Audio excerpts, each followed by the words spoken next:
I can hear you right now asking the question of what could be the best tabletop RPG right now? What is the most intriguing one?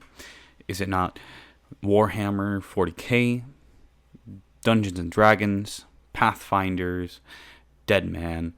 What could it be? You already probably know the answer because of the fact that it's been blowing up the past couple of days, or actually months, and it was announced last year. That being Trench Crusaders. If you don't know what Trench Crusaders is, please take the time to go look it up because I'm going to talk about it a little bit here. Now, what makes this more interesting? Well, the miniatures haven't been released, and all we have gotten is the lore for this entirety of the series. And to say it is cool would be an understatement. It is some of the coolest lore you will ever read, and I'm going to go over some of my favorite pieces of lore and some of my favorite factions and hope that it intrigues you as well. Because they are selling the minis, and they keep releasing lore, and they have released a map showing exactly how the war looks like. And to start off very simply, I'd like to start where this begins. Trench Crusaders starts off with a bang. To now explain exactly what the name is, Trench Crusaders. The Crusaders is talking about the cataclysm of this story, the beginning of this, and that being the Crusades, the first ever Crusades. The Crusades that attacked Jerusalem. When they had captured Jerusalem, it had opened the gates to hell. And ever since then, a war has been waged between humanity and demons. We are in a lot of ways on the losing front, barely scraping by with New Antioch and the Iron Fortress. But we keep fighting no matter what. And now Trench. What is the point of the Trench? Because this takes place in World War I. Around the 1914, which is insanely cool to have us going from just this entire period of the First Crusades, or as it's called, the First Heresy, if I'm remembering the correct terminology. I'll put up something correcting myself right now about it, where it causes such a big difference, but at the same time not. Because a lot of events that happen in our world still happen, but with a parallel in some ways. Like the Black Plague. The Black Plague is so interesting because instead of it just killing people, it reanimates people. And it unintentionally causes Beelzebub to awaken, causing him to be more of a ferocious adversary in this war and more of someone who wants to play a part of this. Someone who is now more involved. But I'll get to that in a second, because Beelzebub is one of my favorite factions, his entire legion. But, going back to New Antioch, right now you're probably looking at the map, and you'll notice that New Antioch is practically almost destroyed. It looks like it's on its last legs, as it's fighting for its life on all fronts, which we had already known that in some form or some way, but not to the extent that it's shown here. We knew we were in a losing war, we just didn't know how far. This is unintentionally the most interesting part of this because it reveals that you playing this faction means you're the underdog in this story. Humanity is on its last legs. And with this mixing in both the real parts of history and as well the mysticisms of the occult as well as belief in God, it's such an interesting thing of how it ties in together.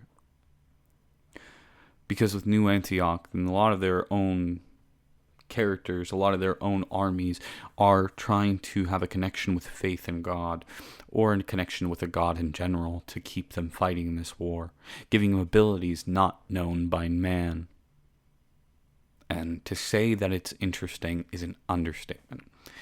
The fact that this entire thing has just spun out in, I think, the last eight months, and just the way it has blown up is crazy.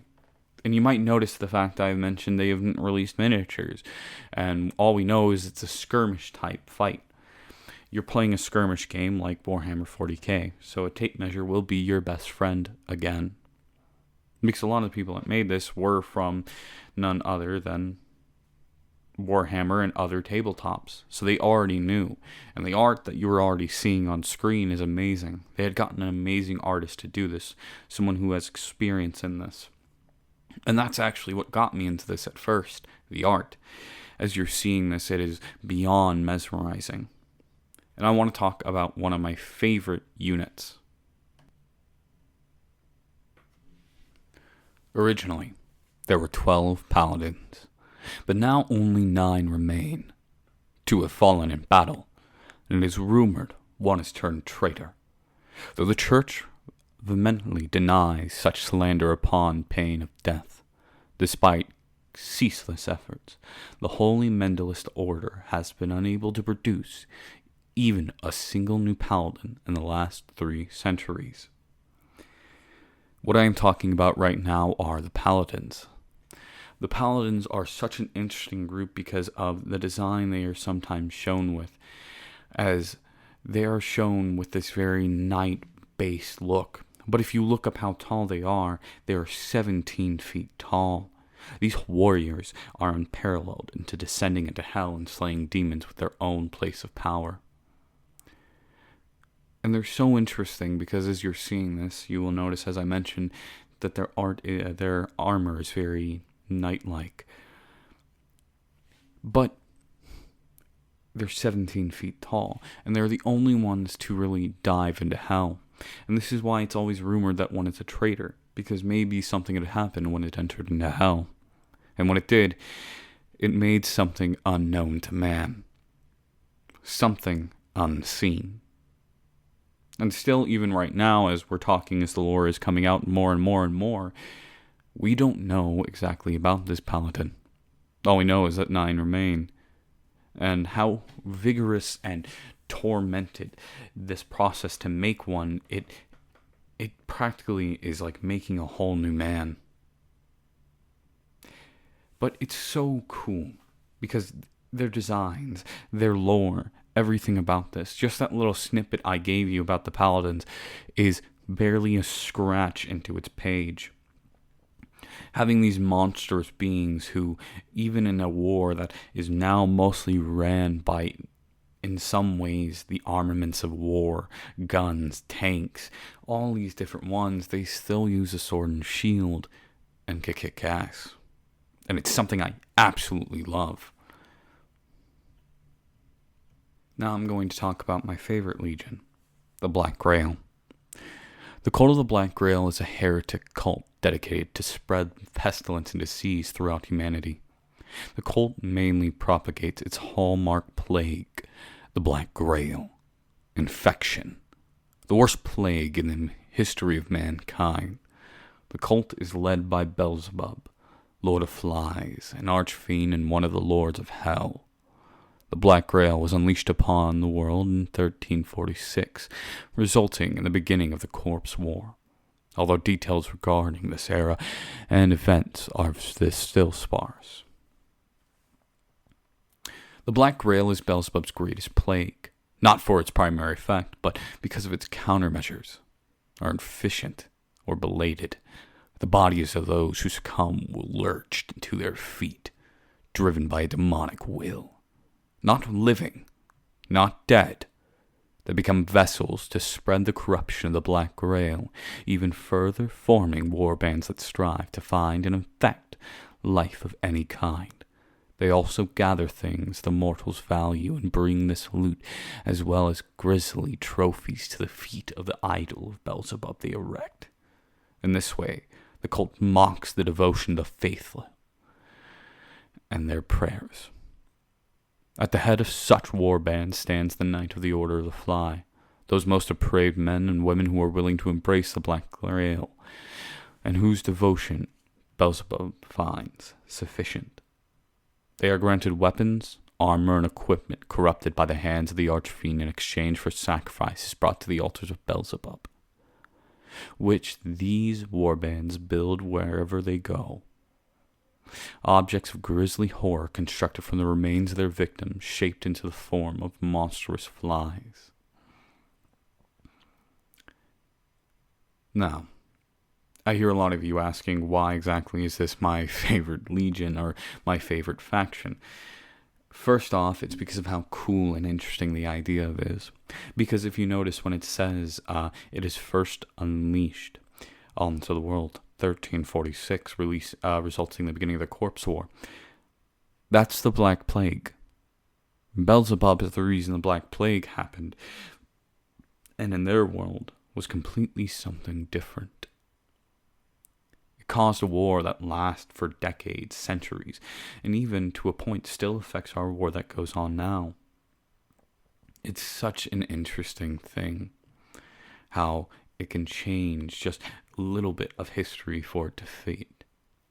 And as you hear with the grotesque figurity and the way they are described, and I'm showing one of them right now, and I might as well show Beelzebub too, how horrific they are, how monstrous, how interesting, how diluted the idea of this is.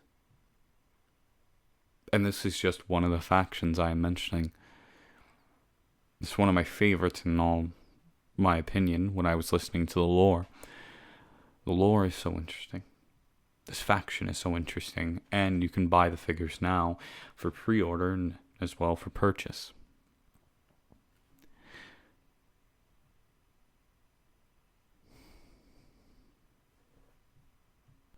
Now, me talking about Trench Crusaders, I can hear a question be asked, why don't you talk about it more? Well, I want people to get into it themselves. I want them to read. I'm just showing you two of my favorite things and giving you an idea of what it is. It is some of the best lore you will ever read, and it was primarily made by two people, besides for the art. And when it was first announced and revealed, a lot of people didn't think it was going to succeed as well as it did. I'm betting the creators weren't as well because of the fact they got over $3 million in just its short life cycle they did, which is crazy because their goal originally was $66,666. That was all they wanted. But they blast past it, and it is amazing to see that happen. It is so cool to see something that has such potential reaching it. In a lot of ways, it has inspired me as well with stuff I have been making and working on. I have talked about it on TikTok, a little bit about it, but I want to keep it more under wraps until I'm really confident about it. This is going to be a little bit shorter because I just wanted to do a little video about it. You know, keep up with uploading in some way or some form. And I know the past two videos it's been more serious instead of jokey, but it's because of the fact I wanted to more talk about this in a serious light of stuff I love instead of just being jokey and making fun of this stuff. And both of them are a little bit more harder to make jokes because of their topicry or what they're covering. Because how do I make fun of a plague without it sounding like I am demeaning it? Or as well, I can make obvious jokes and I don't want to do that. Like COVID-19 being a plague or something. Going over such weird little things. But thank you for taking the time to listen. I hope you all have a good morning or good night or good evening whenever you're watching this. Thank you. Bye. I would like to clarify, I realize when I mean they haven't released miniatures, I mean they're not out yet. You can buy them right now. It's just for pre-order. So yeah.